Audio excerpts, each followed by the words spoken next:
자, 우리나라 최초의 국가는 바로 청동기를 기반으로 탄생한 고조선이라는 나라입니다. 이 고조선이라는 나라는요, 원래 이 중국 땅, 지금 현재 중국 땅이죠. 여기를 우리는 오랜 기간 동안 요동반도, 많이들 들어보셨죠? 여길 맞아요. 야워강이라는 강이 지나가는데요. 예전에 이거 국사 시간에 요하강이라고 배우셨을 겁니다. 자, 요하강의 동쪽, 이걸 요동이라 그러고 왼쪽을 요서라 그러죠.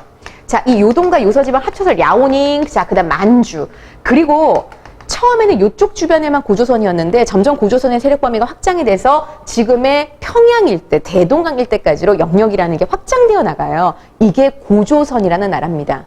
자, 어머님들, 우리가 지금 현재 살고 있는 바로 이 한강 이남 지역은 고조선 영역이 아니라는 것도 이 지도를 통해서 알 수 있죠.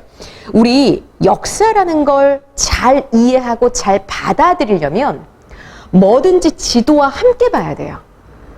이 사람이 살아오는 건 사람이 그렇잖아요. 현실에 주어져 있는 이 자연, 생태계에 적응하는 과정에서 모든 의식주라는 게 다 생겨나게 되는 거거든요. 그러니 당연히 이 지도를 통해서 아, 저런 춥고 척박한 지역, 점점점 이렇게 한강 이남 지역으로 따뜻한 지역을 찾아 내려오는가 보다. 이렇게 우리가 유추해 나가다 보면 사람이 살아온 과정이 이해가 가면서 역사에 흥미가 생기는 거거든요. 꼭 지도와 함께 봐야 되는 게 역사를 잘 배울 수 있는 노하우예요. 자, 요렇게 바로 고조선 세력 범위가 확정이 됐는데 중국의 문자를 뭐라 그러죠? 한자라 그러고 중국의 전통 민족을 무슨 족이라 그래요? 한족이라고 합니다. 자, 다시 중국의 전통 민족을 한족, 중국의 전통 문자를 한자라고 얘기하죠. 자, 그 한자와 한족 할 때 한자가 무슨 한자게요? 한나라 한자입니다. 자, 중국의 한나라는요, 진짜 대단했던 제국이고 모든 중국의 문화적 기틀을 완성시켰던 그런 나라예요. 그 한나라가 대단했다라는 건데 그 한나라 최고의 전성기를 이끄는 5번째 황제가 바로 무제라는 황제. 그 한나라 무제의 침략으로 고조선이 멸망합니다. 그런데 이 고조선이 이미 멸망할 때는요, 이미 대거만이 북쪽으로 올라갔어요, 이미. 그래서 만들어진 나라 부여고요. 또 대거만이 남쪽으로 내려왔어요. 그때부터 드디어 한강 이남 지역이 우리 역사가 되는 거예요.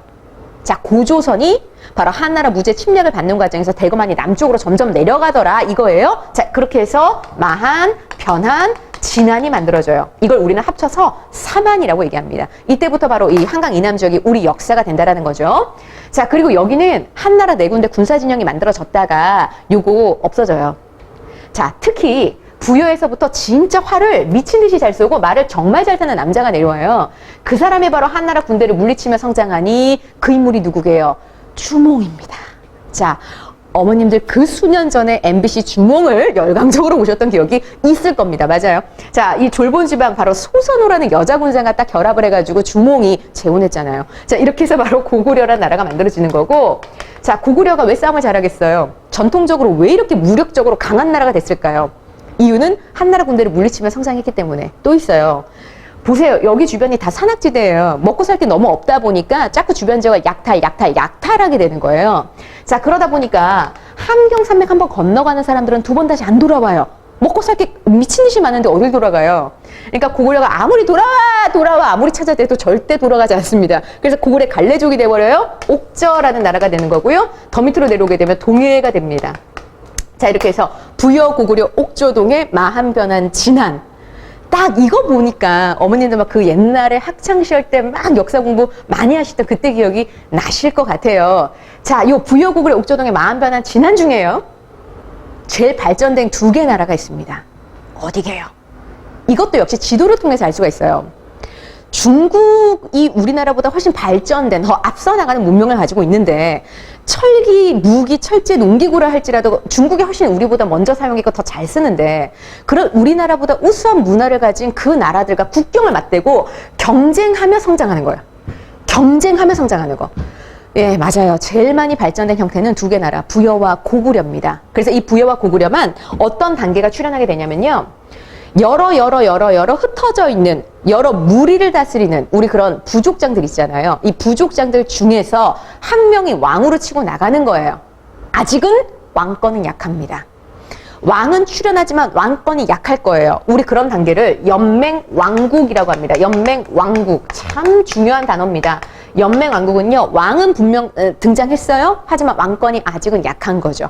부족장들의 독자적 세력이 아직은 강한 거예요. 자, 여기까지가 바로 부여와 고구려 연맹 왕국인데, 자, 결국 연맹 왕국으로 성장한 고구려는 다 위를 천하 통일할 겁니다. 자, 그리고 여기 마한 한강유역에서 성장한 나라 있어요. 정말 쪼만했던 나라. 마한이 무려 54개의 소국의 연맹체인데 한강유역에서 이런 나라가 백제국이거든요. 요 백제국이 다 통합해낼 거예요. 자, 그 다음 진안 같은 경우는 경주지방에 여기도 12개 소국의 연맹체예요. 그런데 이 경주지방에 사로국이라는 나라가 등장을 할 건데 이게 진안을 다 통합할 거예요. 이렇게 되면서 바로 백제, 신라, 그리고 가운데 변화는 바로 가야로 바뀌게 되거든요. 변환에 뭐가 많았다고 유명하냐면 철이 많은 걸로 유명해요.